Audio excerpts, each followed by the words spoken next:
السلام علیکم ورحمۃ اللہ وبرکاتہ۔ ان الحمد للہ نحمده ونستعینه ونستغفره ونعوذ باللہ من شرور انفسنا ومن سیئات اعمالنا من يهده الله فلا مضل له ومن يضلل فلا هادي له وأشهد أن لا إله إلا الله وحده لا شريك له وأشهد أن محمدًا عبده ورسوله أما بعد فإن خير الحديث كتاب الله وخير الهدي هدي محمد صلى الله عليه وسلم وشر الأمور محدثاتها وكل محدثة بدعة وكل بدعة ضلالة وكل ضلالة في النار۔ محترم حاضرین، بزرگوں، نوجوانوں، معصوم بچوں، اللہ عز و جل احکم الحاکمین رب العالمین ذوالجلال والاکرام، جس نے ہمیں وجود بخشا، انسان بنا کر پیدا کیا، رسول اللہ صلی اللہ علیہ وسلم کی امت میں ہونے کے شرف سے ہم کو نوازا۔ اس اللہ عز و جل نے ہماری کامیابی اور ہماری ناکامی کے مراتب معیار طے کیے۔ اللہ عز و جل جس نے ہمارے لیے کامیابی اور ناکامی کو مقدر کیا، جہاں ان لوگوں کی صفات، علامتیں، اوصاف، کوالٹیز بتائیں کہ جو اس کی رضا پر چلنے والے اور کامیاب ہونے والے ہیں، وہیں ان لوگوں کی علامتیں، صفات اور کوالٹیز بھی بتائی ہیں کہ جو سب کچھ جاننے کے باوجود، کامیابی اور ناکامی کے راستوں سے واقف ہونے کے باوجود اپنے لیے برائی کا راستہ چنتے اور نتیجے میں ناکام ہو جاتے ہیں۔ تو ایسے لوگوں کی ایک بڑی علامت، جس کے تعلق سے انشاءاللہ اللہ کی توفیق سے کچھ باتیں میں آج کے درس میں آپ کے سامنے رکھنے والا ہوں، وہ ہے غفلت۔ کیا ہے یہ غفلت؟ جان لیجئے کہ غفلت اور بھول میں فرق ہے۔ بھولنا، کوئی کام آپ کو کرنا تھا، ذہن سے بات نکل گئی، وہ کام اہمیت والا تھا، آپ وہ کرنا چاہتے تھے لیکن بھول گئے، آپ ذہن سے آپ کے بات نکل گئی اور آپ وہ کام نہ کر پائے۔ اس کو کہتے ہیں نسیان، بھول جانا۔ اور بھول جانے میں انسان کا اپنا کوئی اختیار نہیں رہتا، انسان اپنے اختیار سے نہیں بھولتا۔ ایک کام کرنا تھا، میں کرنا چاہتا تھا، مجھے 3 بجے کہیں پہنچنا تھا، لیکن بات ذہن سے نکل گئی، میرے اختیار کے بغیر، میں تو کرنا چاہتا تھا۔ اسی لیے چونکہ اس میں بھولنے میں ہمارا اختیار نہیں ہوتا، اسی وجہ سے اللہ عز و جل نے اسے معاف کیا، کیونکہ اللہ تعالیٰ کا قانون ہے لا یکلف اللہ نفسا الا وسعها۔ جن کاموں کی آپ کو قدرت نہیں، جن کاموں کے کرنے کی آپ کو استطاعت اور طاقت نہیں، اللہ تعالیٰ بھی ایسے کاموں کے نہ ہونے پر آپ کی گرفت نہیں کرتا، کیونکہ وہ آپ کی استطاعت کے باہر کے تھے۔ اللہ عز و جل نے آپ کے اوپر آپ کی استطاعت سے زیادہ کا بوجھ نہیں ڈالا۔ اللہ کے رسول صلی اللہ علیہ وسلم فرماتے ہیں رفع عن امتی الخطأ والنسیان وما استکرہوا علیہ۔ میری امت کے لیے اللہ عز و جل نے یہ معاف کیا، غلطی ہو گئی، اب کرنا نہیں چاہتے تھے، ہو گئی غلطی، بھول گئے آپ، اب کرنا چاہتے تھے لیکن ذہن سے بات نکل گئی، یا کسی کام کو کرنے یا نہ کرنے پر آپ کو مجبور کر دیا جائے۔ تو چونکہ یہ تینوں باتیں آپ کے اختیار اور قوت سے باہر کی تھیں، اس لیے رفع عن امتی، اللہ عز و جل نے میری امت کے ان کاموں کو، ان باتوں کو معاف کیا۔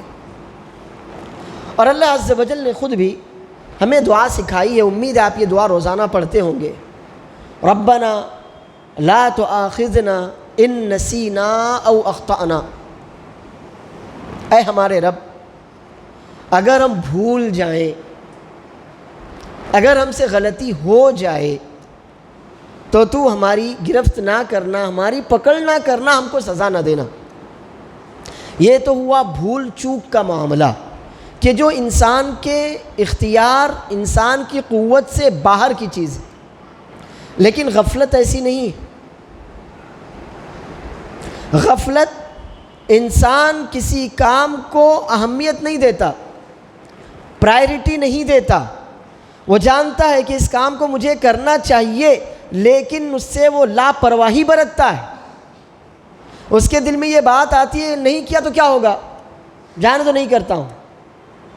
اس وجہ سے، اس لاپرواہی کی وجہ سے وہ اس کام کو نہیں کر پاتا، اس کو غفلت کہتے ہیں۔ تو فرق ہمیشہ یاد رکھیے، ایک آپ بھول گئے، آپ کے ذہن سے بات نکل گئی، اور دوسرے آپ کو معلوم ہے فجر کی اہمیت ہم میں سے کسی کو نہیں معلوم۔ کون ہے ایسا جسے جو کہے مجھے فجر کی اہمیت نہیں معلوم، لیکن ہم سے تاخیر ہو جاتی ہے، چھوڑ دیتے ہیں۔ با جماعت نماز ہم پر فرض ہے، ہم مرد ہیں، بالغ ہیں، اللہ نے ہم پر با جماعت نماز مسجد میں آ کر پڑھنا فرض کیا، کس کو نہیں معلوم؟ معلوم ہے، لیکن لاپرواہی کیا ہوتا ہے؟ لاپرواہی برتتے ہیں، اور اسی لاپرواہی کے نتیجے میں اس کام کو جسے ہمیں پرائرٹی دینی چاہیے تھی، جسے دوسرے کاموں کے اوپر مقدم کرنا چاہیے تھا، ہم نہیں کر پاتے۔ کیوں؟ لاپرواہی کی وجہ سے۔ تو اسی کو غفلت کہتے ہیں۔ آپ قرآن کریم پڑھیے، اللہ عز و جل نے ایسا کہیں نہیں فرمایا وَلَا تَكُن مِّنَ النَّاسِينَ، بھولنے والے مت بنو، جی نہیں، ایسا کہیں نہیں ہے، کیونکہ بھول ہماری فطرت میں، ہمارے ابا آدم علیہ السلام بھولے تھے، تو بھول ہماری فطرت میں، لیکن غفلت ہماری فطرت میں نہیں ہے۔ غفلت ہم جان بوجھ کر برتتے ہیں، اپنے ایک کام کو جس میں ہمیں مزہ آ رہا ہوتا ہے، اس کام کو پرائرٹی دینے، مقدم کرنے کی وجہ سے دوسرا کام گرچہ وہ مفید تھا، اہم تھا، لیکن ہمیں مزہ نہیں آ رہا تھا اس میں، اس وجہ سے ہم اس کو چھوڑ دیتے ہیں، اس کو غفلت کہتے ہیں۔ اسی وجہ سے اللہ نے فرمایا وَلَا تَكُن مِّنَ الْغَافِلِينَ، غافلوں میں سے مت بنو۔ تو میرے بھائیوں، میرے دوستوں، اس بات کو، اس فرق کو بہت اچھی طرح یاد رکھیے کہ آپ کی ہر بھول چوک غفلت نہیں ہے، اور آپ اپنی غفلت کو، جن کاموں کو اپنے ارادے، اپنے اختیار سے چھوڑتے ہیں، انہیں بھول چوک کا نام نہیں دے سکتے۔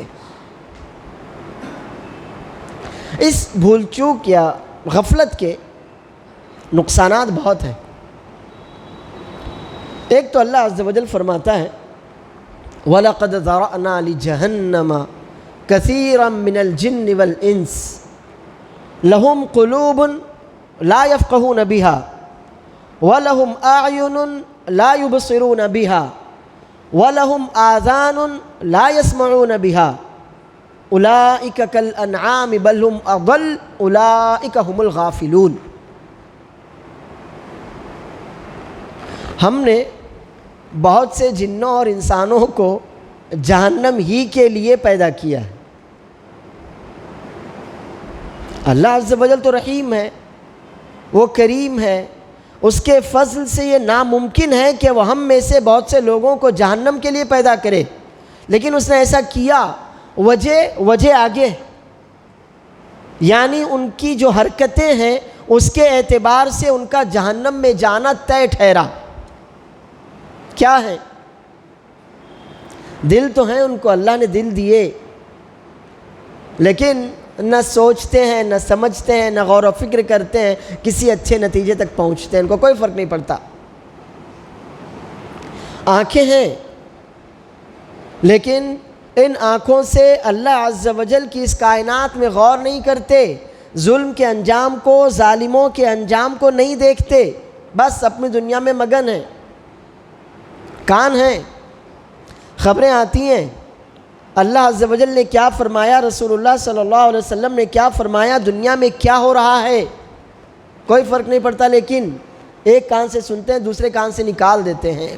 نہ اپنے دلوں کا صحیح استعمال، نہ اپنی آنکھوں کا استعمال، نہ اپنے کانوں کا استعمال، کہ ان اعضاء کو جنہیں اللہ نے آپ کو انعام کے بطور دیا ہے انہیں صحیح استعمال کر کے آپ اللہ کی رضا تک پہنچے، اپنی دنیا اپنی آخرت سنوارنے کی فکر کریں، ایسا کچھ نہیں ہوتا۔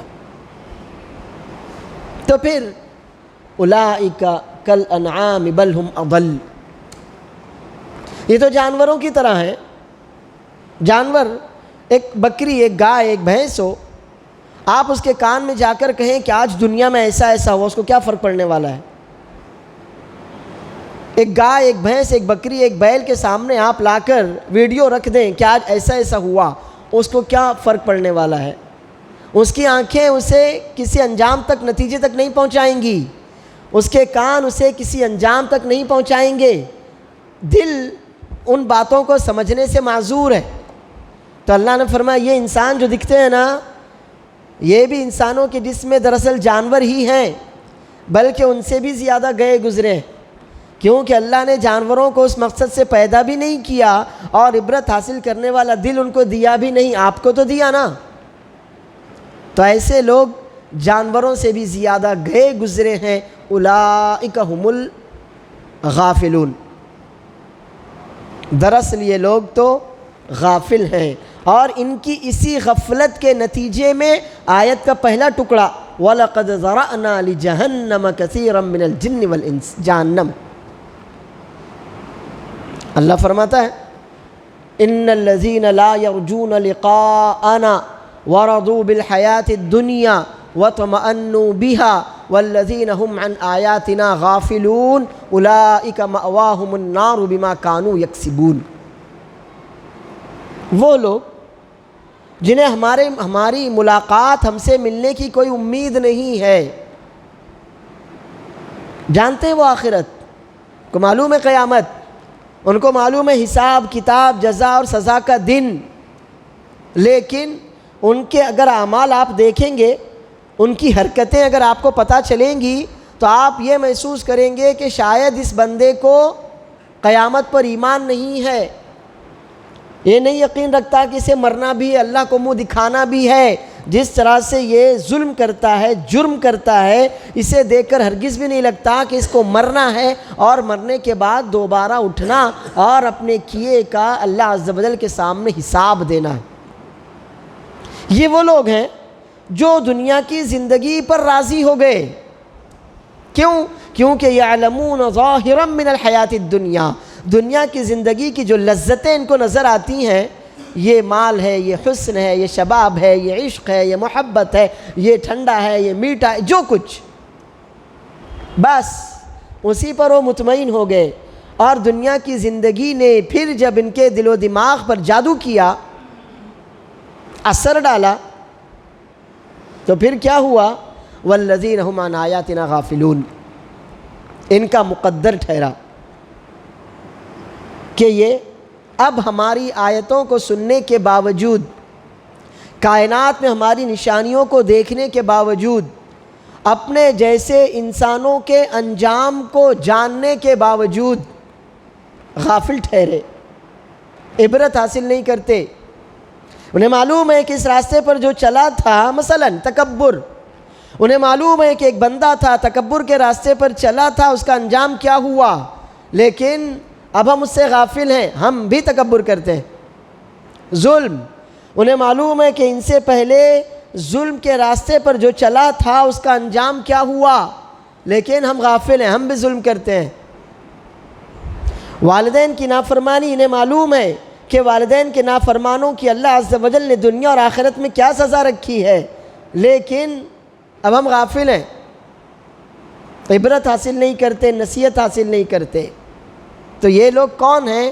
اولئک مأواہم النار بما کانوا یکسبون، جو کچھ یہ حرکتیں کرتے ہیں نا غفلت کی وجہ سے، جو انہیں نہیں کرنی چاہیے تھی، تو ان کی ان حرکتوں کا بد انجام ہونا ہی تھا، اور وہ یہ ہے کہ ان کا ٹھکانہ جہنم بننے والی ہے۔ یہ دو آیتیں قرآن کریم کی میں نے آپ کے سامنے رکھیں، ان دونوں آیتوں نے غفلت کا نقصان، غافلوں کا انجام ہمارے اور آپ کے سامنے رکھا، اور وہ یہ ہے کہ جو لوگ غافل ہوتے ہیں، غفلت برتتے ہیں، ان کا یہ کام اپنے اختیار کی وجہ سے ہے۔ یہ نہ اپنی دنیا سے فائدہ اٹھا پاتے ہیں، نہ اللہ کی نعمتوں سے کوئی لذت حاصل کر پاتے ہیں، نہ دنیا میں اپنے لیے نیک نامی کی کوئی بات، کوئی راہ، کوئی کام کر جاتے ہیں، اور نہ آخرت میں ان کا انجام اچھا ہونے والا ہے۔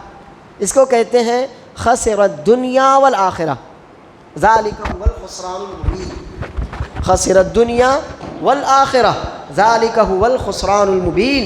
ایسے ہی لوگ ہیں جنہوں نے دنیا اور آخرت کا نقصان اٹھایا، اور یہی تو سب سے بڑا کھلا ہوا نقصان ہے، یہ غفلت کا انجام۔ اب غفلت کے برے انجام سے ہم واقف تو ہو گئے، ہمیں پتہ تو چل گیا کہ غفلت کا انجام دنیا میں بھی برا ہے اور آخرت میں یقیناً قابل تعریف نہیں ہے۔ اس کے باوجود ایسا کیوں ہوتا ہے کہ دیکھنے کے باوجود، سننے کے باوجود ہم اپنی غفلت سے باز نہیں آتے؟ میرے بزرگوں، میرے دوستوں، میرے بھائیوں، اب میں انشاءاللہ آپ کے سامنے یہ پوائنٹ رکھنا چاہتا ہوں کہ اس سب کے باوجود انسان جو غفلت برتتا ہے تو اس کی علامتیں کیا ہیں؟ کیسے پتہ چلے گا کہ میں یا آپ غافل ہیں؟ کیسے اپنے آپ کو ہم جانیں گے کہ ہم اللہ عز و جل کے دین کو لے کر، اپنی دنیا اور اپنے انجام کو لے کر غفلت کے شکار ہیں؟ پتہ کیسے چلے گا ہم کو؟ اس کی علامتیں کیا ہیں؟ جس کی 4 علامتیں میں آپ کے سامنے رکھوں گا۔ سب سے پہلی علامت، جو آدمی غفلت کا شکار ہوتا ہے وہ عبادتوں میں سست ہوتا ہے۔ ہمارے اور آپ کے اندر یہ علامت، فرض نمازوں میں سستی، اللہ اور اس کے رسول صلی اللہ علیہ وسلم کے احکام اور فرامین کو قبول کرنے میں سستی، نیک کاموں میں آگے بڑھنے میں سستی ہے۔ اگر ہے تو جان لیجئے کہ نیک کاموں میں سستی یہ غفلت کی بڑی علامت ہے، اور یہ منافقوں کی نشانی تھی۔ اللہ عز و جل فرماتا ہے ان المنافقین یخادعون اللہ وهو خادعهم وَإِذَا قَامُوا إِلَى الصَّلَاةِ قَامُوا كُسَالَى يُرَاءُونَ النَّاسَ وَلَا يَذْكُرُونَ اللَّهَ إِلَّا قَلِيلًا۔ منافقین اللہ کو دھوکہ دیتے ہیں، اللہ کو دھوکہ دینا تو ممکن ہی نہیں۔ یہ منافقین اللہ کو دھوکہ دیتے ہیں، حالانکہ اللہ عز و جل ان کے دھوکے کا انجام انہی کے اوپر الٹنے والا ہے۔ ان کو ان کے دھوکے کے انجام سے ضرور بضرور اللہ عز و جل ہمکنار کرے گا۔ یہ کیسے دھوکہ دیتے ہیں؟ نماز میں آتے ہیں یہ، آپ ان کو ظہر میں، عصر میں، مغرب میں پائیں گے، فجر عصر نہیں پڑھتے، لوگ دیکھنے والے نہیں ہوتے نا۔ آپ ان کو ظہر میں، عصر میں، مغرب میں موجود دیکھیں گے، لیکن بہت ہی بے رغبتی کے ساتھ آتے ہیں، دل نہیں چاہتا، مجبوراً اپنے آپ کو کھینچ کر لاتے ہیں کہ لوگ دیکھیں، لوگ مجھے نمازی سمجھیں، لوگ سمجھیں کہ ہاں یہ بندہ بھی مسجد میں حاضر ہوتا ہے، لوگ ہم کو مومن مسلم سمجھیں، لوگ ہمارے ساتھ ایمان والے جیسا معاملہ کریں۔ تو بس لوگوں کو دکھانے کے لیے بہت ہی مجبوری میں یہ سستی کے ساتھ زبردستی اپنے آپ کو کھینچ کر مسجدوں میں لاتے ہیں۔ اور جب یہی حال رہے تو اللہ عز و جل کا کوئی خاص ذکر بھی نہیں کرتے، کیونکہ ان کا مقصد اللہ کا ذکر تھا بھی نہیں، ان کا مقصد بس لوگوں کو دکھانا اور لوگوں کے سامنے یہ ثابت کرنا تھا کہ ہم بھی مسلمان ہیں، تمہاری صفوں میں ہمارا بھی شمار ہونا چاہیے۔ کیوں تھی منافقین کی علامت؟ غفلت کی وجہ سے۔ وہ جانتے تھے رسول اللہ صلی اللہ علیہ وسلم برحق نبی ہیں، وہ مانتے تھے کہ قرآن کریم اللہ عز و جل کا کلام ہے، کسی انسان یا کسی مخلوق کے بس کی بات نہیں ہے، لیکن اپنی دنیا کے مقابلے میں دین اختیار کرنے کی ان کے پاس ہمت نہیں تھی۔ دنیا کی ہوس نے دنیا کے رتبوں نے، مرتبوں نے انہیں غفلت کا شکار بنا رکھا تھا۔ اب وہ یہ سمجھتے تھے کہ اگر ہم دین کے احکام پر عمل کریں گے تو اسی کے بقدر ہماری دنیا چھوٹتی چلی جائے گی، نمازوں میں جائیں گے کاروبار چھوٹے گا، جہاد میں جائیں گے جان مال کی قربانی دینی پڑے گی، اللہ کے راستے میں خرچ کریں گے، اتنی محنت سے کمایا دوسروں کو اٹھا کر دے دیا۔ تو ان چیزوں نے ان کے دلوں پر غفلت کی چادر ڈال رکھی تھی۔ تو حال کیا ہوا؟ منافق بنے، اور علامت کیا ٹھہری؟ علامت یہ ٹھہری کہ عبادتوں میں سستی کرنے والے بن گئے۔ تو اگر ہم بھی عبادت میں سستی کرتے ہیں، نمازوں میں پیچھے رہتے ہیں، تلاوت کلام پاک میں ہم کو لذت نہیں ملتی، کئی دن ہو جاتے ہیں اللہ کے سامنے ہاتھ اٹھانے کی ہمیں توفیق نہیں ملتی، تو سمجھ لیجئے کہ یہ غفلت کی بڑی علامت ہے جو ہمارے اندر پائی جا رہی۔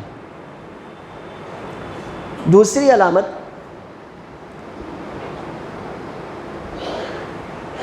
حرام کاموں کو انسان ہلکا سمجھ لیتا، حرام کاموں کو ہلکا سمجھ لیتا ہے اور گناہ اس کے لیے آسان ہو جاتے ہیں۔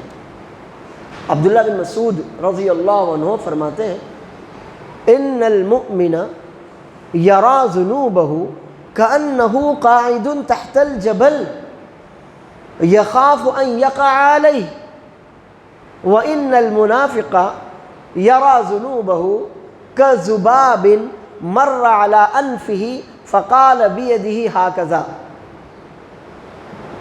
مومن جب اپنے گناہوں کو دیکھتا ہے، حالانکہ اس کے گناہ بہت کم ہوتے ہیں، وہ تو اپنی پوری زندگی اللہ کی اطاعت میں لگاتا ہے، اس کے باوجود مومن جب اپنے گناہوں کو دیکھتا ہے تو ایسا ڈرتا ہے گویا کہ وہ کسی پہاڑ کے نیچے بیٹھا ہو اور ڈر رہا ہو کہ یہ پہاڑ اس کے اوپر گر پڑے گا، یہ گناہ اسے ہلاک کر دیں گے۔ لیکن منافق، اسے کوئی پرواہ نہیں ہوتی، وہ اپنے بڑے بڑے گناہوں کو دیکھتا ہے تو ان گناہوں کی حیثیت اس کی نظروں میں بس ایک مکھی کی طرح ہوتی ہے کہ اس کی ناک پر مکھی بیٹھی، اس نے ہاتھ ہلایا، مکھی اڑ گئی۔ یہ علامت ہے اس بات کی کہ آدمی گناہوں کو معمولی سمجھتا ہے، بڑے بڑے گناہ، بڑے بڑے جرم اس کی نظروں میں حقیر ہیں، اسے کوئی پرواہ نہیں ہوتی کہ وہ کتنے بڑے بڑے جرم اور گناہ کرتا چلا جا رہا، اور یہ گناہ سب مل کر اسے ہلاک کر سکتے ہیں دنیا اور آخرت میں۔ لیکن کذباب مر علی انفہ، ایک مکھی، جیسے مکھی ناک پر گزرے، بندہ ہاتھ ہلائے مکھی اڑا دے، ایسے ہی۔ تو آپ بھی سوچ لیجئے کہ کہیں غفلت کی یہ علامت ہمارے اندر تو نہیں پائی جاتی کہ ہم بڑے بڑے گناہ کرتے ہیں لیکن ان گناہوں کی وجہ سے ہلاک ہو جانے کا ڈر ہمارے دل سے نکل چکا ہے؟ کیا ہماری نظروں میں بھی بڑے بڑے گناہ ہلکے ہو گئے ہیں؟ چوری، جھوٹ، غیبت، چغلی، جو بھی بڑے گناہ ہیں، کیا اتنے ہلکے ہو گئے ہیں کہ ہم روزانہ کرتے چلے جاتے ہیں اور ہمیں ان کی کوئی پرواہ بھی نہیں ہوتی؟ تو سمجھ لیجئے یہ غفلت کی بڑی علامت ہے۔ تیسری علامت، انسان کا دل گناہ کا جب عادی ہو جاتا ہے تو اسے گناہ میں لذت ملتی ہے، اسے گناہ میں لذت ملتی ہے، گناہ کی رغبت ہوتی ہے، وہ علل اعلان گناہ کرتا ہے، اگر اسے لوگوں نے گناہ کرتا ہوا دیکھا اسے اس کی کوئی فکر نہیں ہوتی، اور اگر لوگوں نے اسے نہیں دیکھا تو وہ خود بتاتا ہے کہ میں نے یہ کیا۔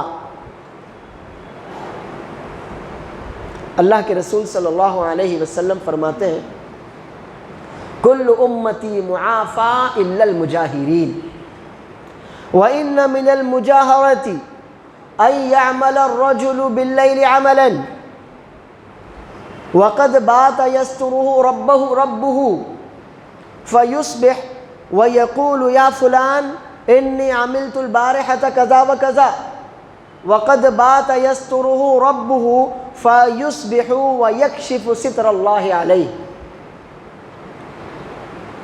اللہ عز و جل میری پوری امت کو معاف کر دے گا، لیکن جو لوگ علل اعلان گناہ کرتے ہیں، اپنے گناہوں کا دوسروں کے سامنے اظہار کرتے ہیں، دوسروں کے سامنے اپنے گناہوں پر فخر کرتے اور خوش ہوتے ہیں، ایسے لوگوں کو اللہ معاف نہیں کرے گا۔ اور یہ بھی علل اعلان گناہ کرنے کے حکم میں ہی ہے کہ کسی بندے نے رات کی تاریکی میں تنہائی میں کوئی گناہ کیا، اللہ نے تو اس کا پردہ رکھ لیا، اللہ نے اسے ذلیل نہیں کیا، اللہ عز و جل کی رحمت تھی، فضل تھا کہ اللہ تعالیٰ نے اس کے گناہ کے بارے میں دوسروں کو نہیں بتایا، مگر وہ خود ایسا بدقسمت اور محروم، اتنا کم عقل کہ جب صبح ہوئی تو لوگوں سے کہنے لگا میں نے ایسا کیا، میں نے ویسا کیا، میں تو یہاں گیا تھا، میں نے یہ کام کیا۔ اس کو دیکھو کہ پوری رات تو اللہ عز و جل نے اس کا پردہ ڈھانکے رکھا، اس کو لوگوں کے سامنے ذلیل نہیں کیا، مگر صبح ہوئی تو وہ خود ہی اپنے آپ کو لوگوں کے سامنے اور اللہ کی نظروں میں ذلیل کرنے کے لیے نکل کھڑا ہوا۔ ایسا کب ہوتا ہے؟ جب انسان اتنا زیادہ غفلت کا شکار ہو جاتا ہے کہ پھر اسے گناہ کرنے میں لذت ملتی ہے، ہمیشہ اس کے دل میں گناہ کی رغبت ہوتی ہے، اور وہ یہ سمجھتا ہے کہ میں یہ گناہ کروں گا تو اس گناہ کو کرنا میرے لیے فخر ہوگا، لوگوں کی نظروں میں جری اور بہادر قرار پاؤں گا کہ میں کر سکتا ہوں، کوئی نہیں کر سکتا۔ اس کی ایک مثال، فلمیں ریلیز ہوتی ہیں، آپ کے یہاں بھی ریلیز ہوتی ہیں، کتنے لوگ ایسے ہیں ہم میں سے جو کسی بھی فلم کے پہلے شو کا پہلا ٹکٹ بک کرتے ہیں اور پھر اس کے بعد پورے معاشرے میں اعلان کرتے ہیں میں نے فرسٹ شو دیکھا، میں نے 1000 کا ٹکٹ 5000 میں خریدا، میں نے یہ کیا۔ ہے کہ نہیں یہ باتیں؟ کیا ہے یہ؟ اللہ نے تو آپ کا پردہ رکھا تھا، کسی کو نہیں پتہ چلا تھا آپ نے وہ گناہ کیا، آپ کے والدین کو نہیں معلوم، آپ کے دوستوں کو نہیں معلوم تھا، آپ نے وہ گناہ کیا اور پھر گناہ کرنے کے بعد فخر سے خوش ہو کر اپنے دوستوں اپنے رشتہ داروں کو بتا رہے ہیں۔ تو ایسا کب ہوتا ہے؟ جب انسان اتنا غافل ہو جاتا ہے کہ اللہ کے عذاب کا ڈر اس کے دل سے ختم ہو جاتا ہے۔ چوتھی علامت، یہ جو وقت ہے نا، یہ وقت ہماری زندگی ہے، وقت ہماری زندگی ہے۔ آپ اپنی زندگی میں سے وقت نکال دیجئے، اب دیکھیے تو ذرا کیا بچے گا، بتائیے۔ آپ اپنی زندگی میں سے کیا نکالیں؟ بس وقت، اور وقت نکالنے کے بعد مجھے بتائیے کہ آپ کی زندگی میں کیا بچا؟ کچھ بچا؟ کچھ بچا کیا؟ اللہ تعالیٰ نے ہم کو جتنی بھی زندگی دی، مان لیے 100 سال، اللہ نے لکھا کہ آپ 100 سال جئیں گے، یہ 100 سال کیا ہیں؟ وقت۔ کیا ہے؟ وقت۔ تو غفلت کی چوتھی علامت یہ ہے کہ انسان اپنے وقت کو، اپنی زندگی کو بغیر کسی خوف کے پرواہ کے ضائع کرتا چلا جاتا ہے، ٹائم پاس کرتا چلا جاتا ہے اور اسے اس کا کوئی خیال نہیں رہتا۔ اللہ کے رسول صلی اللہ علیہ وسلم فرماتے ہیں نعمتان مغبون فیہما کثیر من الناس الصحت والفراغ، دو نعمتیں ایسی ہیں کہ اکثر لوگ ان سے فائدہ نہیں اٹھا پاتے، اکثر لوگ ان نعمتوں سے فائدہ نہیں اٹھا پاتے، نعمتیں ہوتی ہیں ان کے پاس لیکن غفلت، ہاں کر لوں گا نا، ابھی وقت ہے نا، ابھی تو ذرا میں مصروف ہوں، میں کرکٹ میچ دیکھ رہا ہوں بھائی، 5 دن کا ٹیسٹ ہے 5 دن دیکھوں گا، 1 دن کا ون ڈے پورا دن دیکھوں گا، 20 4 گھنٹے کا تو اتنا دیکھوں گا، یہ میرا فیوریٹ شو ہے میں یہ دیکھوں گا۔ کیا کرتا ہے انسان؟ اللہ نے اس کو وقت دیا، اللہ نے اس کو صحت دی، لیکن ان سے صحیح فائدہ نہیں اٹھا پاتا، نتیجے میں نقصان اٹھاتا ہے۔ کسی بھی نعمت سے آپ اگر صحیح فائدہ نہیں اٹھائیں گے تو لکھ لیجئے اس کا نقصان ضرور ہوگا آپ کو۔ تو دو نعمتیں ایسی ہیں کہ اکثر لوگ ان سے صحیح فائدہ نہیں اٹھا پاتے، نتیجے میں نقصان اٹھاتے ہیں، اور وہ دو نعمتیں صحت اور خالی وقت۔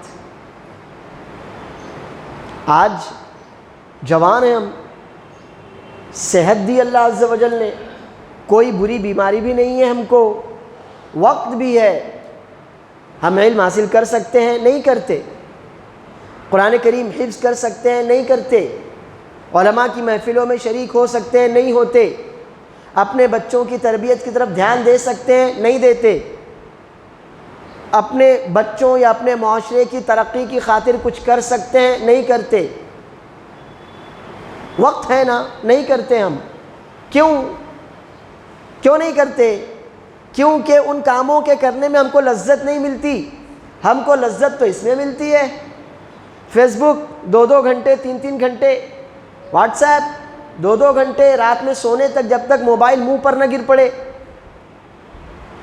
میچ 5 دن، پورا دن 5 گھنٹے وقت ہے ہمارے پاس، لیکن ہم اپنے وقت کو ضائع کرتے چلے جاتے ہیں۔ پھر عمر کا ایک مرحلہ ایسا بھی آتا ہے کہ انسان کو اگر کبھی اللہ کی طرف سے تھوڑی توفیق ہوئی تو وہ سوچتا ہے میرے پاس پوری جوانی تھی، میں قرآن حفظ کر سکتا تھا، نہیں کیا، میں کچھ علم حاصل کر سکتا تھا، نہیں کیا، میں اپنے بچوں کی تعلیم اور تربیت پر دھیان دے سکتا تھا، نہیں دیا۔ آپ نے اپنا وقت ضائع کیا، ایسے کاموں میں ضائع کیا جن سے آپ کو دنیا اور آخرت میں کچھ بھی حاصل ہونے والا نہیں تھا، نقصان ہوا۔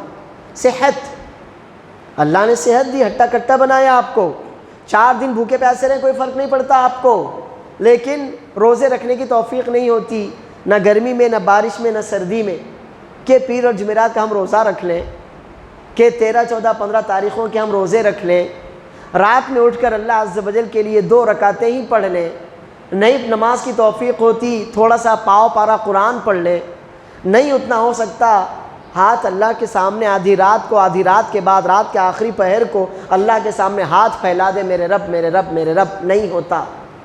صحت تھی، کر سکتے تھے، پھر عمر کا ایک مرحلہ ایسا آتا ہے 60، 70 سال کے ہو جاتے ہیں، اب کمر ساتھ نہیں دیتی، کھڑے رہ کر نماز نہیں پڑھتے، کرسی پر پڑھتے ہیں، بیٹھ کر پڑھتے ہیں، اشاروں سے پڑھتے ہیں، پانی وضو کرنے جائیں تو سردی ہو جاتی ہے، نیمونیا ہو جاتا ہے، تیمم کے لیے مجبور ہے، روزہ خواہش ہوتی ہے روزہ رکھوں، لیکن جب جوانی تھی نہیں رکھ سکا، اب تو نہ جانے کیسی کیسی بڑی بڑی بیماریاں ہیں، ہر تھوڑی دیر کے بعد کھانا ضروری ہے، پانی پینا ضروری ہے، فرض روزے ہی نہیں ہوتے، سنت اور نفل روزے کہاں سے میں رکھ سکوں گا؟ صحت تھی، آپ نے فائدہ نہیں اٹھایا اس سے، اللہ نے وقت دیا تھا، آپ نے فائدہ نہیں اٹھایا اس سے۔ تو جو لوگ بھی اپنے وقت اور اپنی صحت کو ضائع کرتے ہیں، سمجھ لیجئے کہ یہ ان کے کس بات کی علامت ہے؟ غافل، ان کے غافل ہونے کی علامت ہے۔ امید ہے کہ یہ 4 علامتیں جو میں نے آپ کے سامنے رکھی آپ کی سمجھ میں آئی ہوں گی۔ اب آئیے اگلا پوائنٹ یہ دیکھتے ہیں کہ اسباب کیا ہیں۔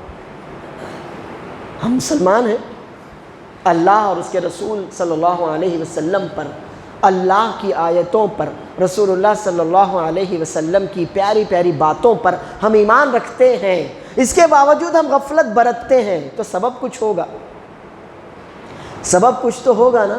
جی ہاں، اس کے 4 اسباب میں آپ کے سامنے رکھتا ہوں۔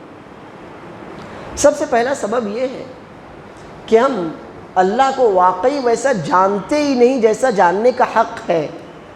اللہ فرماتا ہے وَمَا قَدَرُ اللَّهَ حَقَّ قَدْرِهِ وَالْأَرْضُ جَمِيعًا قَبْضَتُهُ يَوْمَ الْقِيَامَةِ وَالسَّمَاوَاتُ مَطْوِيَّاتٌ بِيَمِينِهِ۔ ان لوگوں نے اللہ عز و جل کی قدر ہی نہ کی جیسے اللہ کی قدر کا حق تھا۔ اللہ عز و جل کی قدرت کی بات کرتے ہو، قیامت کے دن اللہ عز و جل کی مٹھی میں یہ زمین ہوگی جس میں آج اکڑتے پھرتے ہو، اللہ کی مٹھی میں ہوگی، اور یہ آسمان جن کی وسعت کا اندازہ اللہ کے علاوہ کوئی نہیں لگا سکتا، اللہ عز و جل کے دائنے ہاتھ میں لپٹے ہوئے ہوں گے۔ ہم اللہ عز و جل پر ایمان رکھنے کی بات تو کرتے ہیں، لیکن اللہ کو جانتے ہی نہیں، اللہ کی قدرت سے ہماری کوئی واقفیت ہی نہیں ہے۔ ہم گناہ کرتے ہیں کبھی خیال نہیں آتا اللہ دیکھ رہا ہے؟ برائیاں ہماری زبانوں سے نکلتی ہیں، کبھی خیال نہیں آتا اللہ سن رہا ہے؟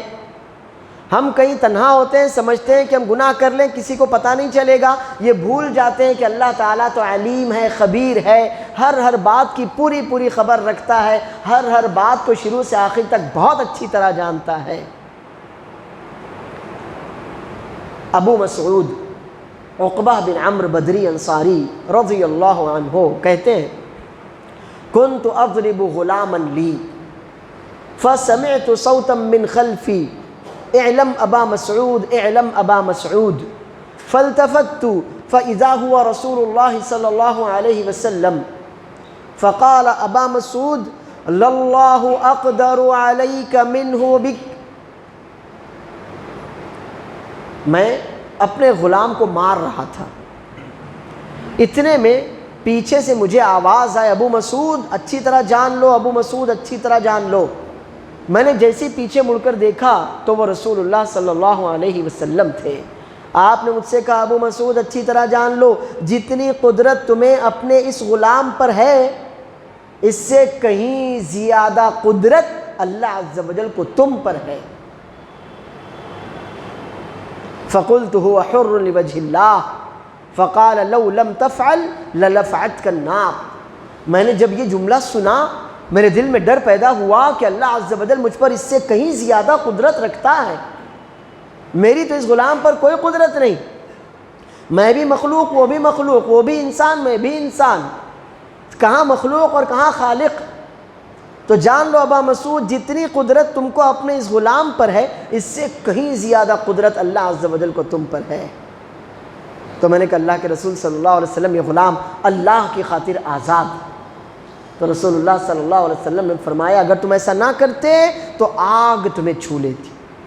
اللہ کی قدرت، اسی لیے اللہ فرماتا ہے قل هل يستوي الذين يعلمون والذين لا يعلمون، جو لوگ علم رکھتے ہیں اور سب سے اہم، سب سے بڑا، سب سے زیادہ اشرف علم اللہ عز و جل کی ذات و صفات کا علم ہے جس کو علم توحید کہتے ہیں، جو لوگ علم رکھتے ہیں وہ لا علموں کے جیسے نہیں ہو سکتے، علم والے اور جاہل کبھی برابر نہیں ہو سکتے۔ اسی لیے اللہ فرماتا ہے انما یخشی اللہ من عبادہ العلماء، اللہ عز و جل سے حقیقی معنی میں اگر کوئی ڈرتا اور یہ ڈر ہی ہے جو ہمیں نیکیوں میں آگے بڑھاتا ہے اور برائی گناہ سے کھینچ کر پیچھے واپس لاتا ہے، حقیقت میں اللہ تعالیٰ سے اگر کوئی ڈرتا ہے تو وہ علم والے لوگ ہیں۔ تو سب سے پہلا سبب ہم اپنے اللہ، اپنے رب کو ماننے کا دعویٰ تو کرتے ہیں لیکن ہم اس کو جانتے نہیں ہیں۔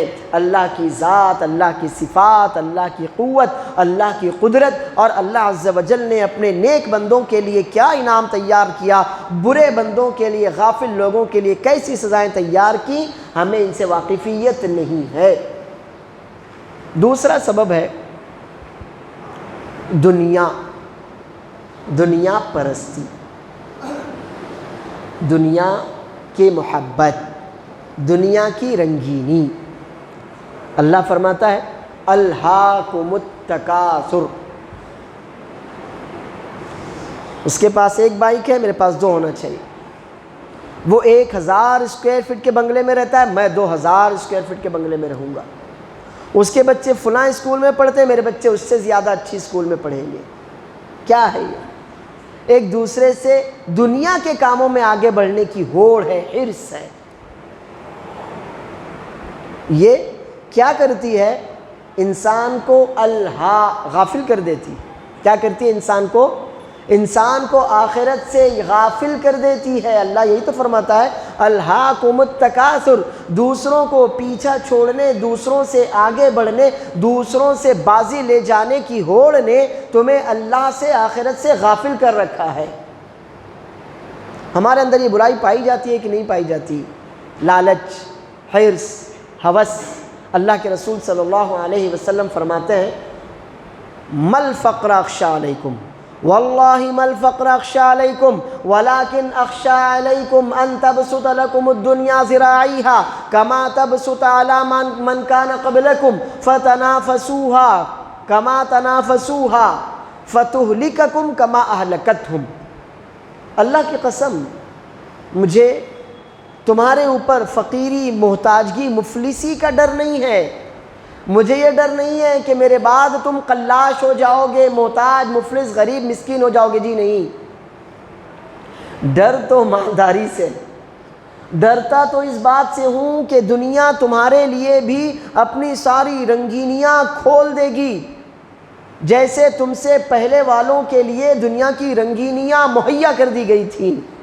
پھر ہوگا یہ کہ تم بھی دنیا کی لذتوں کی خاطر، دنیا کے آرام اور عیش کی خاطر، دنیا کے مال کی خاطر ایک دوسرے کو پیچھے چھوڑنے کی ایسی حرص اور ہوس میں مبتلا ہوگے جیسے تم سے پہلے والے ہوئے تھے۔ پھر یہ دنیا بخشے گی نہیں تم کو، یہ دنیا تم کو بھی ایسے ہی ہلاک کر دے گی جیسے تم سے پہلے والوں کو ہلاک کیا تھا۔ حسن بصری رحمہ اللہ فرماتے ہیں آپ ایسے بہت سے لوگوں کو دیکھیں گے، ان کی دنیا اور دین کا عالم یہ ہوگا کہ وہ اپنی انگلی پر اگر درہم رکھے گا، سونا چاندی رکھے گا اپنی انگلی پر، اپنی ہتھیلی پر، تو آپ کو بتا دے گا یہ پیور ہے کہ نہیں ہے، اس کا وزن کتنا ہے۔ ہم نے دیکھا ہے ایسے لوگوں کو، آپ ان کے ہاتھ میں سونا دیجئے، وہ آپ کو بتا دیں گے یہ پیور ہے کہ نہیں ہے اور اس کا وزن کتنا ہے۔ کہتے ہیں بہت سے لوگوں کو آپ پائیں گے دنیا کی ان کو معلومات اتنی ہے کہ آپ ان کے ہاتھ میں دینار، درہم، سونا رکھی، وہ آپ کو بتا دیں گے خالص ہے یا نہیں ہے، اور اگر ہے تو اس کا وزن کتنا ہے۔ لیکن ان کے دین کا عالم یہ ہے کہ انہیں نماز بھی پڑھنے کی سدھ بدھ اور کوئی خبر نہیں ہوگی، نماز بھی وہ صحیح سے نہ پڑھ سکتے ہوں گے۔ کیا ہے یہ؟ ہیں ایسے لوگ ہیں۔ آپ دنیا کی کسی فیلڈ میں بات کیجئے، آپ کو محسوس ہوگا ان سے بڑا عالم تو کوئی ہے ہی نہیں، لیکن جب بات آئے گی دین کی، نماز میں کتنے فرائض ہیں، تو کہے گا مجھے نہیں معلوم، چلو امام صاحب سے چل کر پوچھتے۔ بھائی آپ نے اپنی پوری دنیا تو بتا دی جس کا آپ کو آخرت میں کوئی فائدہ ہونے والا نہیں ہے، لیکن آپ کا سب سے پہلا عمل اللہ عز و جل جس سے آپ کا حساب لے گا، اسی سے حساب کی شروعات ہوگی۔ آپ کو یہی نہیں معلوم کہ نماز کب فرض ہوتی ہے، کیوں فرض ہوتی ہے، اس کے کیا فرائض ہیں، کیا سنتیں اور کیا شرائط ہیں۔ تو یہ دنیا کی محبت انسان کو دین سے، اللہ کی یاد سے غافل کر دیتی ہے۔ تیسرا سبب ہے برے دوست۔ کون؟ برے دوست۔ آپ کے سامنے ایسی مثالیں ہوں گی کہ بندہ اچھا تھا، اس میں کوئی برائی نہ تھی، آپ دیکھیں گے چند سالوں کے بعد کہ سگریٹ پی رہا ہے، گٹکا کھا رہا ہے، تمباکو کھا رہا ہے، یا کسی اور برائی میں مبتلا ہے۔ گہرائی میں جا کر پتہ چلے گا کہ یہ بری دوستی کا نتیجہ۔ اسی لیے اللہ فرماتا ہے وَلَا تُطِعْ مَنْ أَغْفَلْنَا قَلْبَهُ عَنْ ذِكْرِنَا۔ جن لوگوں کو ہم نے اپنے ذکر سے غافل کیا ہوا ہے نا، جن لوگوں کے دلوں کو ہم نے اپنے ذکر سے غفلت میں ڈال رکھا ہے، ایسے لوگوں کے ساتھ مت اٹھو بیٹھو۔ اللہ فرماتا ہے وَيَوْمَ يَعَضُّ الظَّالِمُ عَلَى يَدَيْهِ يَقُولُ يَا لَيْتَنِي اتَّخَذْتُ مَعَ الرَّسُولِ سَبِيلًا یا ویلتا لیتنی لم اتخذ فلانا خلیلا لقد اضلنی عن الذکر بعد اذ جاءنی وکان الشیطان للانسان خذولا۔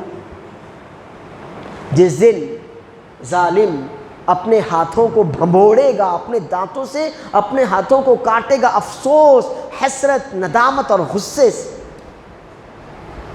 کہے گا کاش میں نے رسول کا راستہ اختیار کیا ہوتا،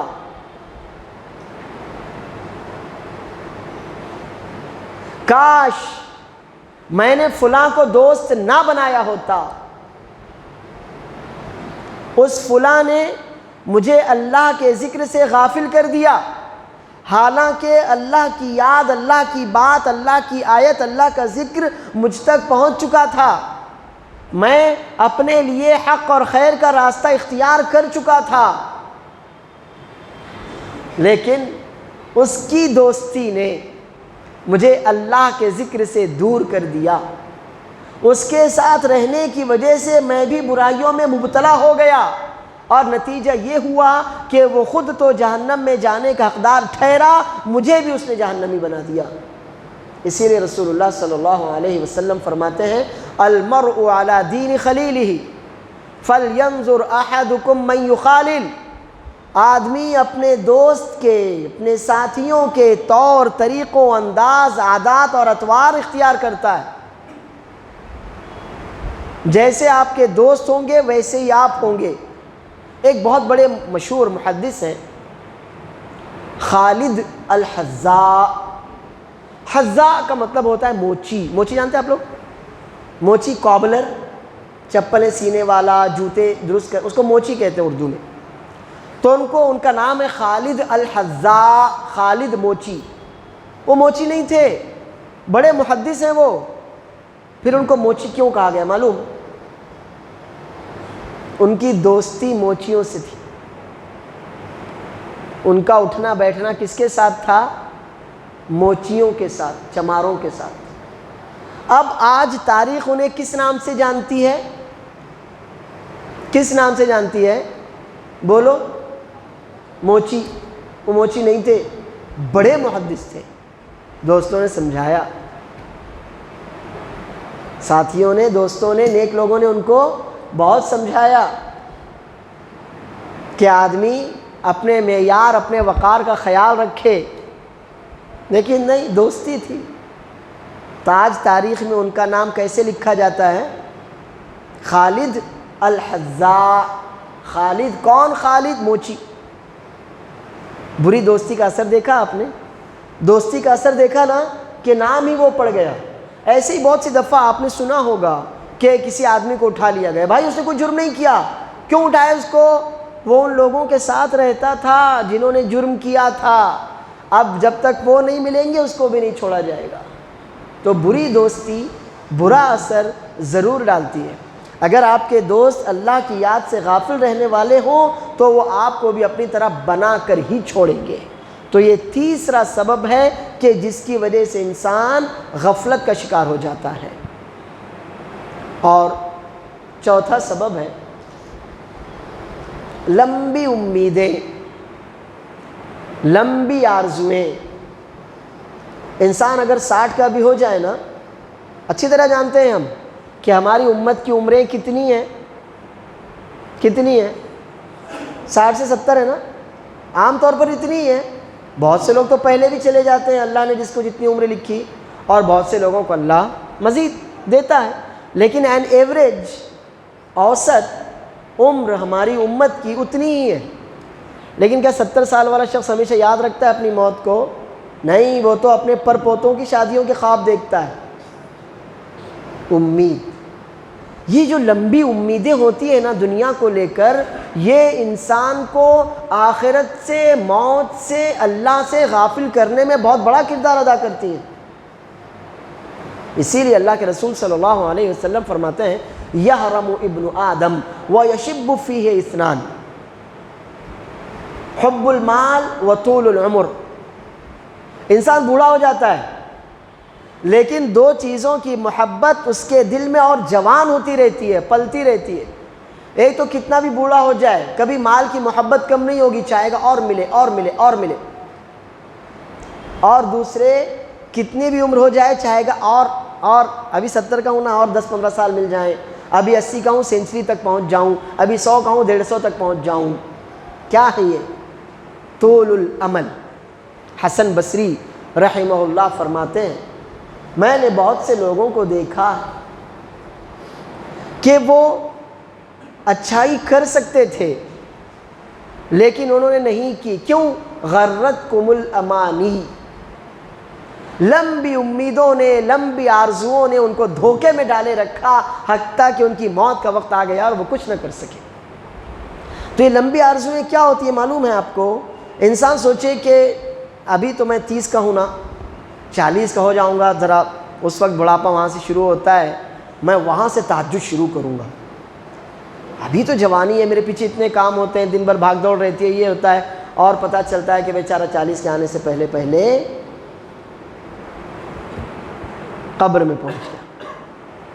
انسان سوچتا ہے ابھی تو میری کم عمری ہے، ابھی تو بہت چھوٹا ہوں، 20 کا ہوں، 18 کا ہوں، 25 کا ہوں، ابھی داڑھی کیوں رکھوں گا نا 40 کے بعد 50 کے بعد، ابھی تو صاف کرنے دو، یہی تو نوجوانی ہے۔ اور پتہ چلتا ہے کہ بیچارہ 40 تک پہنچا ہی نہیں۔ انسان سوچتا ہے کہ ابھی اس مہینے میں 13، 14، 15 کے روزے نہیں رکھوں گا، ذرا گرمی ہے، اگلے رمضان کے بعد رکھوں گا، رمضان کے بعد میں سدھر جاؤں گا۔ پتہ چلا کہ رمضان کے بعد کی اس کو مہلت ہی نہ مل سکی۔ کس چیز نے اس کو غافل کیا؟ لمبی امیدوں نے، لمبی آرزوؤں نے۔ تو اللہ عز و جل بھی قیامت کے دن ایسے لوگوں کو پھٹکارتے ہوئے کہے گا وَغَرَّتْكُمُ الْأَمَانِي حَتَّى جَاءَ أَمْرُ اللَّهِ وَغَرَّكُمْ بِاللَّهِ الْغَرُورُ۔ لمبی لمبی آرزوؤں نے تمہیں غفلت میں مبتلا کر رکھا تھا، اور اس غفلت میں مبتلا کرنے والا دراصل شیطان تھا جس نے تمہیں دھوکے میں ڈال رکھا تھا، حتیٰ کہ موت آ گئی اور تم اپنی امیدوں تک نہ پہنچ سکے۔ تو یہ 4 اسباب یاد رکھیے کہ جن کی وجہ سے انسان غفلت کا شکار ہوتا ہے۔ اب غفلت ایک بیماری، اللہ عز و جل نے جو بھی بیماری اتاری ہے تو اس کا علاج بھی اتارا ہے۔ اللہ تعالیٰ نے جو بھی بیماری اتاری ہے تو اس کا علاج بھی اتارا ہے۔ اب یہ ہمارے اور آپ کی بات ہے کہ ہم اس علاج کو جان لیں تو اپنا علاج کروائیں۔ مجھے پتہ چلے کہ بھائی اگر میرے جسم میں بخار ہے، میں بخار میں مبتلا ہوں، تو میرا فرض بنتا ہے کہ میں جاؤں علاج کرواؤں، اور پھر وہ علاج قرآن و سنت سے بھی ہوتا ہے اور دوا علاج میڈیکل سائنس کے ذریعے بھی ہوتا ہے۔ اب یہ غفلت اگر بیماری ہے تو اللہ نے اور اللہ کے رسول صلی اللہ علیہ وسلم نے اس بیماری کو دور کرنے کا، اس سے شفا حاصل کرنے کا علاج بتایا ہے، تدبیر بتائی ہے۔ تو انشاءاللہ میں کل 4 تدبیریں آپ کے سامنے رکھتا ہوں تاکہ میں اور آپ سب سے پہلے اپنے اندر غفلت کی علامتوں کو تلاش کریں جو میں نے آپ کے سامنے رکھی، اس کے بعد پھر غفلت کے جو اسباب میں نے آپ کو بتائیں ان اسباب کو دور کرنے کی کوشش کریں، اور اس کے بعد وہ علاج، وہ ذریعہ علاج، وہ تدبیر اختیار کریں کہ جس کے ذریعے ہم غفلت کی برائی، غفلت کی بیماری سے نجات حاصل کر سکتے ہیں اور شفا ہم کو اللہ کے فضل اور توفیق سے مل سکتی ہے۔ سب سے پہلا ذریعہ علاج ہے قرآن کریم کی کثرت سے تلاوت کیجیے۔ کیا کرنا ہے؟ قرآن کریم کی تلاوت کثرت سے کیجیے۔ ابھی رمضان آ رہا ہے انشاءاللہ، اس میں تو ہم کریں گے ہی، لیکن رمضان کے پہلے، رمضان کے بعد بھی کیجیے، اپنی زندگی کا معمول بنا لیجیے۔ اللہ فرماتا ہے وَمَنْ أَعْرَضَ عَنْ ذِكْرِي فَإِنَّ لَهُ مَعِيشَةً ضَنْكًا وَنَحْشُرُهُ يَوْمَ الْقِيَامَةِ أَعْمَىٰ قَالَ رَبِّ لِمَ حَشَرْتَنِي أَعْمَىٰ وَقَدْ كُنْتُ بَصِيرًا قَالَ كَذَلِكَ أَتَتْكَ آيَاتُنَا فَنَسِيتَهَا وَكَذَلِكَ الْيَوْمَ تُنسَىٰ۔ جو بھی میرے ذکر سے رخ موڑتا ہے، بے پرواہی، بے رغبتی برتتا ہے، تو اس کی زندگی بھی تنگ ہو جاتی ہے، ہمیشہ گھٹن میں رہتا ہے، پریشان رہتا ہے، ہمیشہ پریشان رہتا ہے، اسے خوشحالی کبھی ملتی ہی نہیں۔ اور یہ تو دنیا کی تکلیف، دنیا کی سزا، آخرت میں ہم اس کو اندھا بنا کر اٹھائیں گے۔ وہ کہے گا اللہ تو نے مجھے اندھا بنا کر کیوں اٹھایا؟ دنیا میں تو میں سب دیکھتا تھا، اچھی آنکھیں تھی۔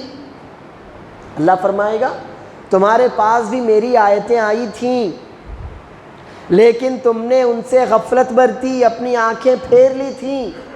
اب آج ہم بھی تمہارے ساتھ ٹٹ فار ٹیٹ، آج ہم بھی تمہارے ساتھ ویسا ہی معاملہ کریں گے۔ تم نے ہماری آیتوں سے غفلت برتی تھی، ہم بھی آج تم کو بھول جاتے ہیں۔ تو سب سے پہلا ذریعہ علاج اللہ عز و جل فرماتا ہے یا ایھا الناس قد جاءتکم موعظۃ من ربکم وشفاء لما فی الصدور وہدی ورحمۃ للمؤمنین۔ اے انسانوں، اے لوگوں، یقیناً تمہارے پاس تمہارے رب کی جانب سے ہدایت آ چکی، اور کیا؟ وشفاء لما فی الصدور، دلوں کی جتنی بھی بیماریاں ہیں، وہ نفاق ہو، وہ کفر ہو، وہ شرک ہو، وہ الحاد ہو، وہ غفلت ہو، جو بھی ہو، ان تمام بیماریوں کا اس میں شافی علاج موجود ہے۔ اس میں ہدایت ہے اور مومنوں کے لیے یہ باعث رحمت ہے۔ اللہ فرماتا ہے وَنُنَزِّلُ مِنَ الْقُرْآنِ مَا هُوَ شِفَاءٌ، قرآن کریم میں ہم جو آیتیں اتارتے ہیں ان میں تو شفا ہے۔ تو غفلت کا سب سے پہلا علاج جو ہمیں کرنا ہے وہ قرآن کریم کی کثرت سے تلاوت کرنا ہے، اور تلاوت کے ساتھ ساتھ اس میں غور و فکر کرنا، اس کو سمجھنے کی کوشش بھی کرنا ہے۔ اس کے لیے ہم کو ترجمے اور تفسیر کا سہارا لینا ہے۔ احسن البیان پڑھیے، تفسیر سعدی پڑھیے، دکتور لقمان سلفی کی تفسیر تیسیر الکریم الرحمن پڑھیے۔ الحمدللہ ہمارے علماء نے، ہمارے مفسرین نے قرآن کے ترجمے اور تفسیر میں بہت کام کیا ہے۔ آپ قرآن کریم کی تلاوت کیجئے، قرآن کریم کا ترجمہ پڑھیے، قرآن کریم کی تفسیر پڑھیے، دیکھیے کس طرح سے آپ کے دل سے غفلت کے پردے دور ہوتے چلے جائیں گے۔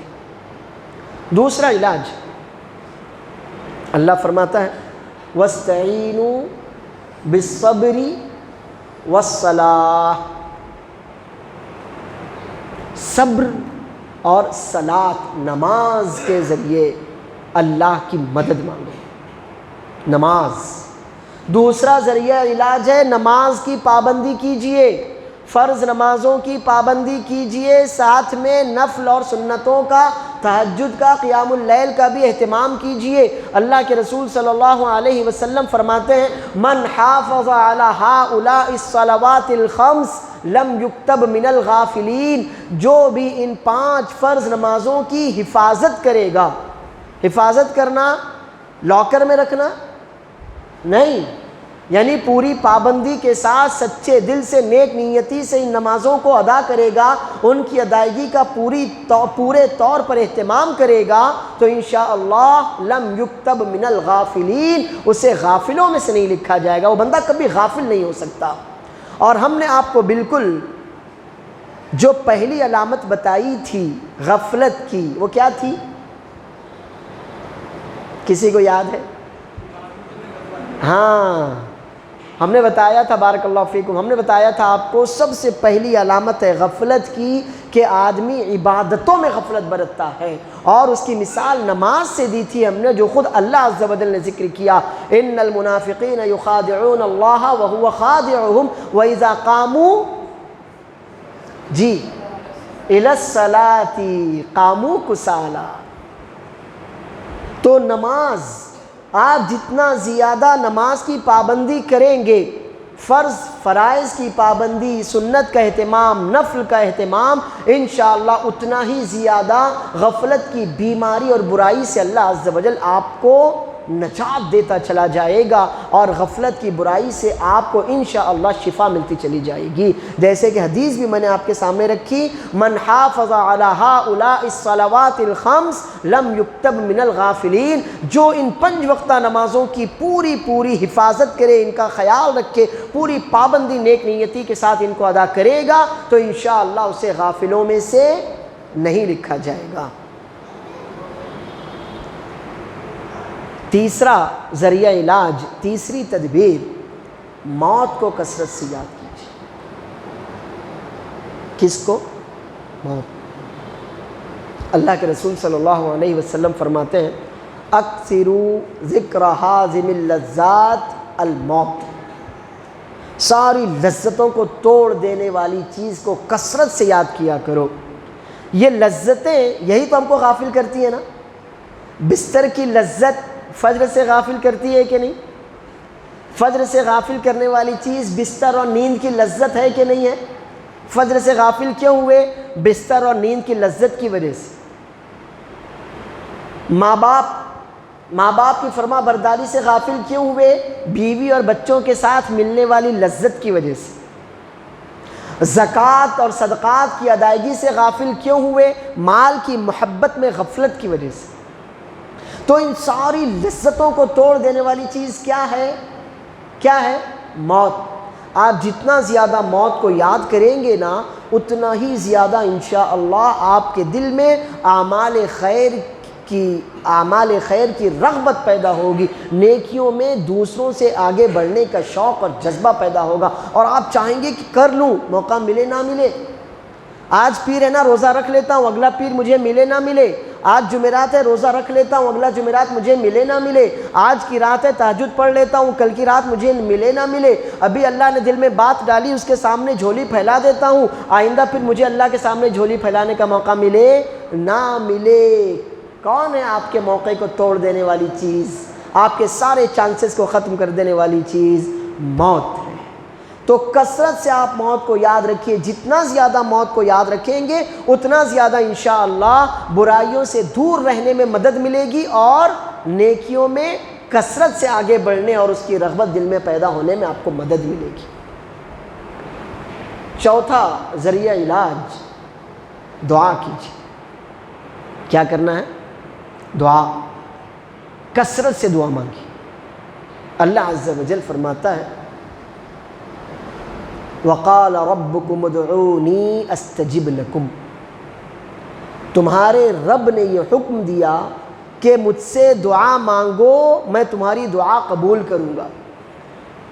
اللہ فرماتا ہے وَإِذَا سَأَلَكَ عِبَادِي عَنِّي فَإِنِّي قَرِيبٌ أُجِيبُ دَعْوَةَ الدَّاعِ إِذَا دَعَانِ، میرے بندے جب آپ سے میرے بارے میں پوچھیں تو انہیں بتاؤ کہ میں تو قریب ہوں، جب بھی کوئی مجھ سے دعا کرتا ہے تو میں اس کی دعا قبول کرتا ہوں۔ آپ اللہ سے دعا کیجئے کہ اللہ غافلوں میں مجھے شمار نہ کرنا، اللہ غفلت کی چادر میرے دل پر نہ آنے دینا، اللہ غفلت کی وجہ سے میں تجھے بھول جاؤں، تجھ سے غافل ہو جاؤں، گناہ کرنے لگ جاؤں، گناہ کی محبت میرے دل میں آ جائے، اللہ تعالیٰ میرا ایسا انجام نہ کرنا۔ جتنا زیادہ آپ سچے دل سے اللہ سے دعا مانگیں گے، یقین رکھیے کہ اللہ آپ کی دعا ضرور قبول کرے گا۔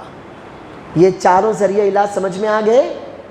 سب کی سمجھ میں آئے؟ اب ایک آخری بات، اس غفلت کی ایک بڑی برائی یا اس غفلت کا ایک بڑا نقصان یہ ہے کہ یہ آپ کی دعائیں بھی اللہ کے یہاں سے رد کروا دیتی ہیں۔ ہوتا ہے نا، ہم دعا مانگتے، ہم کہتے ہیں کئی سالوں سے دعا مانگ رہا ہوں قبول ہی نہیں ہوئی۔ بھائی قبول کیوں نہیں ہوئی؟ کبھی آپ نے اس کی وجہ پر غور کیا؟ اللہ کے رسول صلی اللہ علیہ وسلم فرماتے ہیں ان اللہ لا یستجیب دعاء من قلب غافل لاہن،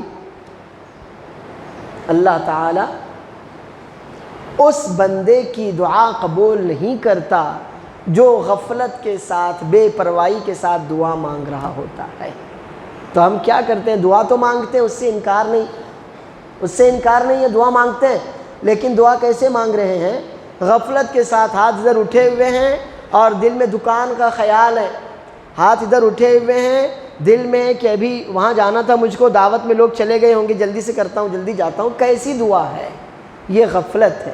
تو غفلت کا ایک بڑا نقصان یہ ہے کہ یہ غفلت آپ کی مانگی گئی دعاؤں کو اللہ کے یہاں سے رد کروا دیتی ہے۔ اور بالکل آخری کلمہ یہ ہے کہ اللہ فرماتا ہے اقترب للناس حسابهم وهم فی غفلۃ معرضون، یہ کافروں کی علامت ہے کہ ان کے حساب کا وقت تو قریب آ گیا لیکن وہ غفلت میں ابھی بھی منہ پھیرے پڑے ہوئے ہیں۔ تو اگر میں اور آپ اتنی ساری باتیں سننے کے باوجود اپنی اصلاح کی فکر لے کر نہ اٹھیں، اپنے آپ کو غفلت سے آزاد کرانے کی فکر لے کر نہ اٹھیں، تو سمجھ لیجئے کہ ہمیں اللہ عز و جل نے کس کے مشابہ قرار دیا ہے؟ ان کافروں کے کہ جن کے دلوں پر غفلت کے پردے ہیں، وہ ہٹنے والے نہیں ہیں۔ ان منافقوں کے مشابہ قرار دیا ہے کہ جن کے دلوں پر غفلت کے پردے اور وہ ہٹنے والے نہیں ہیں۔ امید ہے جو کچھ باتیں میں نے آپ کے سامنے رکھی ہیں آپ کی سمجھ میں آئی ہوں گی۔ اللہ عز و جل مجھے اور آپ کو قرآن و سنت کو سمجھنے